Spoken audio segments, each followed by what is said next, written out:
big story that we are breaking. 12 months back, it was alleged that 300 phones belonging to leaders of the opposition, journalists and others were being snooped upon by the NDA government at the centre.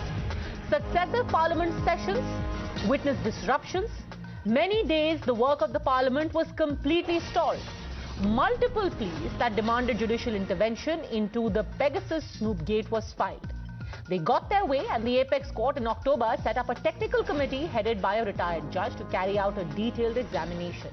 But now, Times now reveals a seemingly systematic bid to defy this panel and actually scuttle their examination of the entire issue.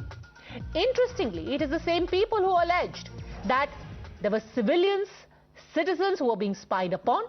But when the panel said, step forward and submit your phones in order that they be investigated and the panel can get to the bottom of the truth, most of them have refused to do that.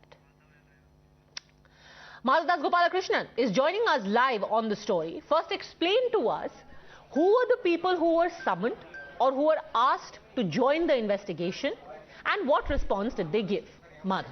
Well, Padmaja, this committee that was formed on the orders of the Supreme Court, as you would know, the last session, there was a lot of hue and cry over the issue pertaining to Pegasus and the alleged snooping. Now, that is what has transpired in Parliament in the past. Now, what we are seeing is that the committee has been formed by the orders of the Apex Court. The committee itself has issued 2 advertisements or notices for people to come and submit their phones so that they can conduct the required forensic analysis and establish, on the basis of the facts of those analysis as to what has transpired. And these 2 notices have given various deadlines to individuals to come and actually submitted their devices which were allegedly snooped, as has been very widely reported and we very well know. Now, what did we do? We just wanted to do a status check to find out what exactly is the status of this entire investigation by a committee that has been appointed by the Apex Court. We went to the website of this particular committee. The Pegasus India Investigation is its website. It has details including the order, the current status of the investigation, the methodology and the profile of the committee. But we clicked on this, the deposition of petitioners, complainant schedule, and we surprisingly found it completely blank. So we went across and in fact tried to ascertain from members of the committee as to what really has transpired. And what has transpired is actually quite surprising. There was a lot of hue and cry. There was a lot of concern of petitioners as to their phones being hacked. And one can very well understand the concern, and one has every right to approach the Apex Court. But when it comes to actually giving their phones to this particular committee, there are over 300 people whose phones were allegedly hacked. Only 2 persons have done so. And we went to those persons and we tried to establish and understand what has transpired. They also have confirmed to us, apart from the sources, that yes, only 2 persons have actually submitted their devices for forensic analysis. What about the other individuals? Isn't it important to establish once and for all that there was some kind of snooping? The fragments of the software, as it's referred to in several media reports across the world and in other jurisdictions including France, to the best of our knowledge, people have gone ahead and submitted their devices. Then what prevents them from doing so here in India? That's the basis of the story. That's really what we have done in terms of our investigation. Our legal editor Harish Nair has worked extensively on this story and has brought us various reactions as well. We'll be in fact also taking our viewers through what several of those, including petitioners as well as those who submitted their devices, have told us.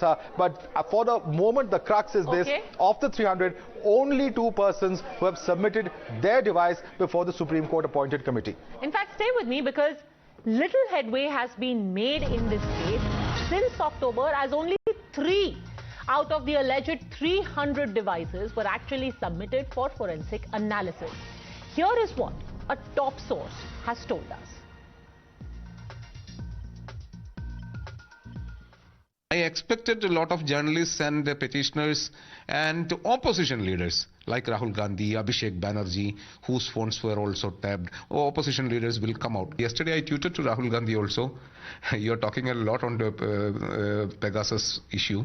Your name was also there. Have you approached the Supreme Court committee? I don't think people say, when you give your phone, this committee leaks what happens. You have to believe somebody. Now, Madhav, I believe we have also reached out to some of these people who had alleged that they were put under illegal surveillance. What is the reason for them eventually deciding to not give in their instruments for a proper investigation? Well, Padmaja, this is the very most interesting aspect of this entire story. We did try and reach across to some of them.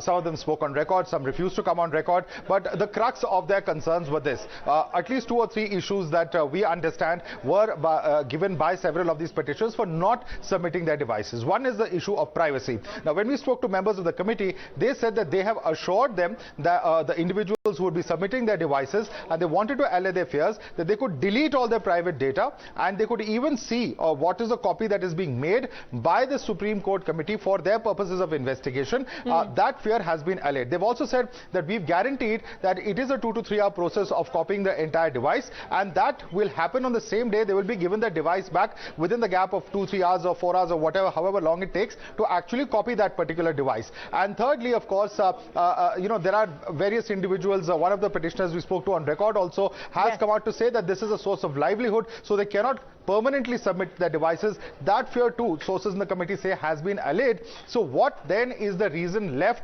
for these individuals to not submit their devices? Perhaps it's only them who can answer. Rahul Shivshankar also joins us now, and the onus really, if the truth has to come out, is for the people making allegations to cooperate in the investigation. Otherwise, it remains only in the realm of speculation and insinuation. Rahul. Absolutely, Padmaja, and what this story establishes is that perhaps some of these individuals want the entire issue to remain in the realm of speculation, because the sense we got after speaking with individuals who are closely looking at this entire issue, and especially those that have been at some level or the other appointed to look at this entire issue from the position of collecting this data from the phone to assess whether Pegasus has been used, we got the sense that they were very frustrated. Now, they've said that, look, we have invited these people, and remember, the allegation was that there were more than 300 Indians who had been snooped upon by this government. A large number of them were journalists. There were even ministers.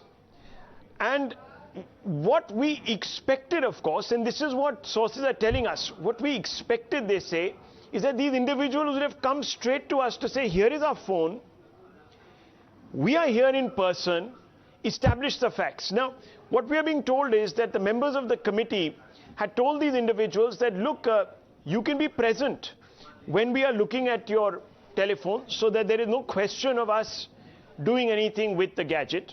Number 2, you can delete all your data. All your private data can be deleted. All we want to know is whether the Pegasus spyware is embedded in your telephone or not.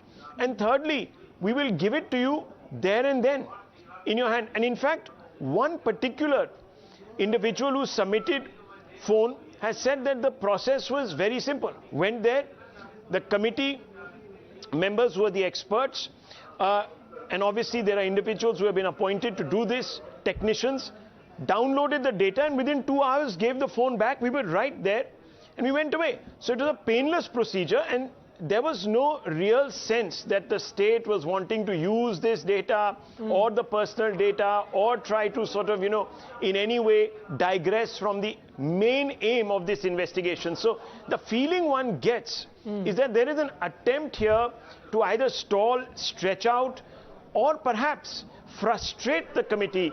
And that really is something that is quite sad. It's quite unfortunate, Padmaja, because obviously one would then expect someone like the BJP or its managers to come out and say that quite clearly there's an attempt at trying to undermine, subvert this inquiry for political reasons. What's interesting also, Madhav, is that the same people actually submitted their phones for investigation to an independent fact finder who has now deposed before the panel, but the same faith was not reposed in the panel appointed by the Supreme Court.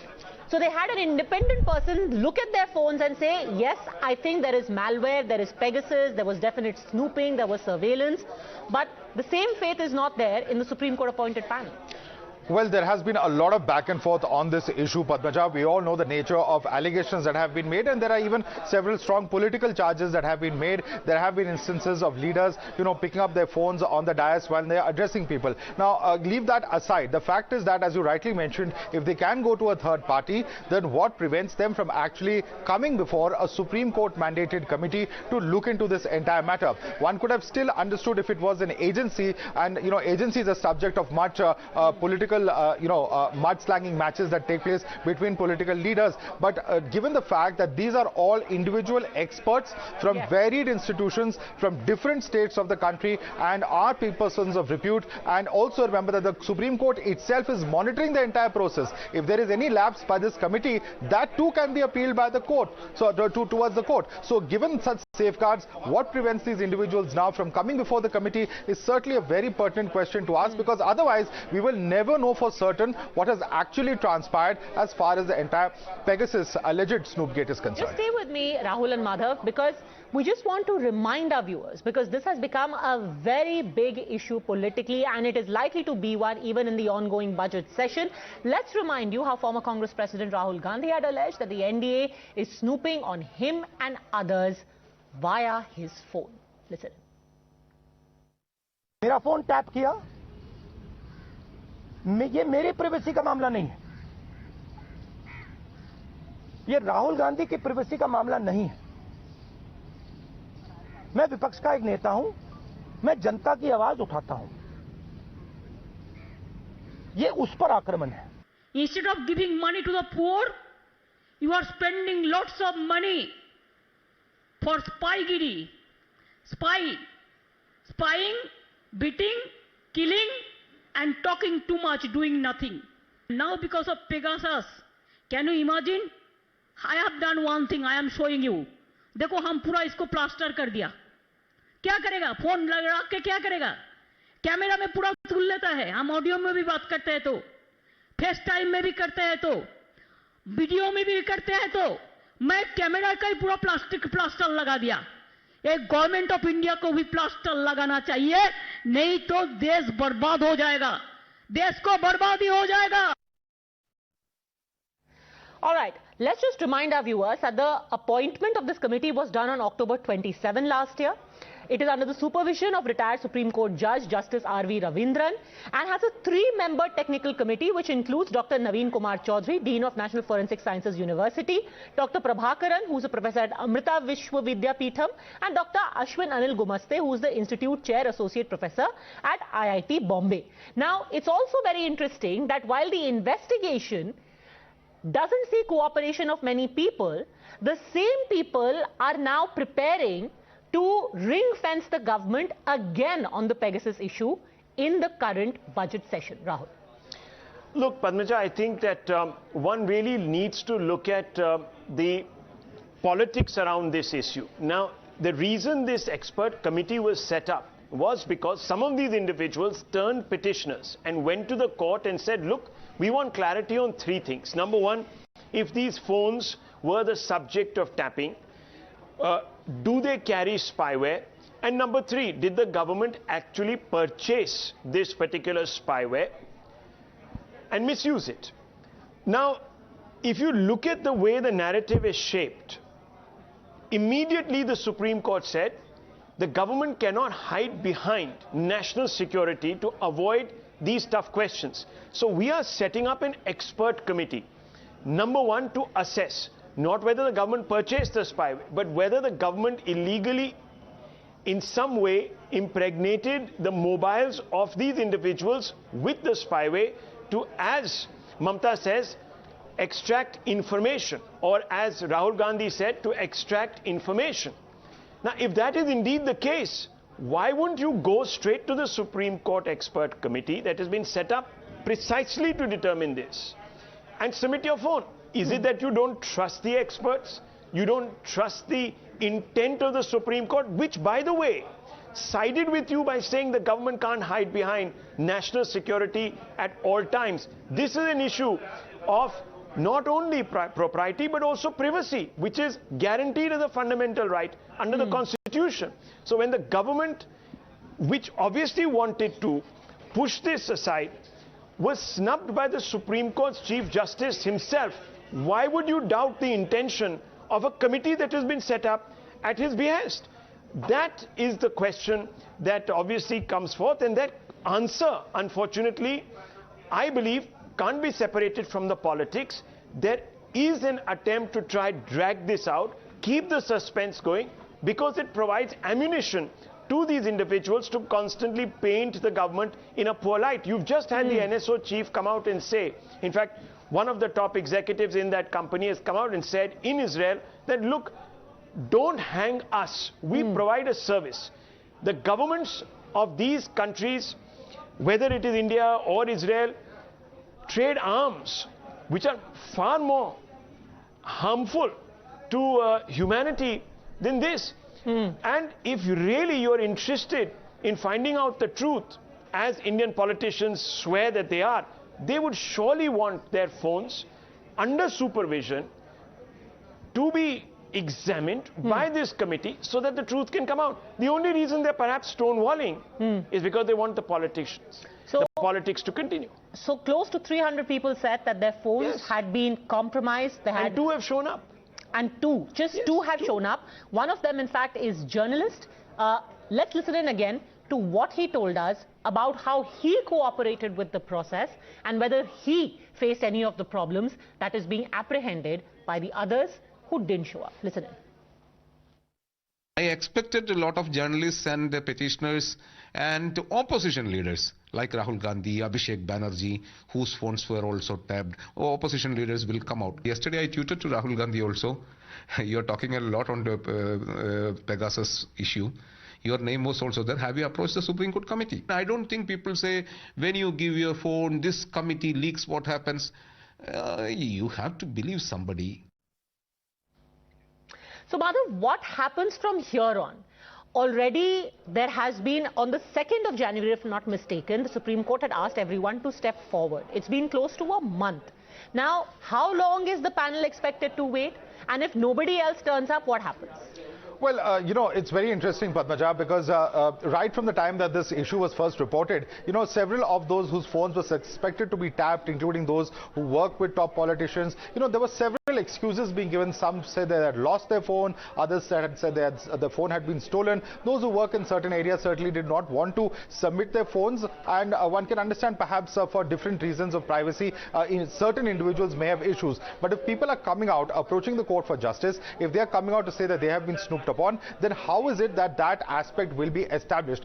Are the depositions of individual experts going to be enough basis? Have they provided enough data and material for the committee to draw its own independent conclusions on the basis of what will they actually form those opinions unless they have several of these phones? Remember that this is not in any way to absolve the government of its responsibility, as Rahul was saying. The Supreme Court itself wants this committee to look into whether there have been any transgressions of any nature by any wing of any part of the government, and that's certainly, of course, a very important issue. Has this software been misused? And if it has been misused, which is the crux of the allegation of opposition and others, then certainly it would have to be established by a due process of law. For the moment, the committee says that it is going to now come out with a third set of dates, and it hopes that now at least individuals will come before the committee now that they have come out with their assurances of protection of their personal private data and the fact that these individuals would be able to independently be there when the data is extracted. Okay, everyone wants to get to the bottom of the truth,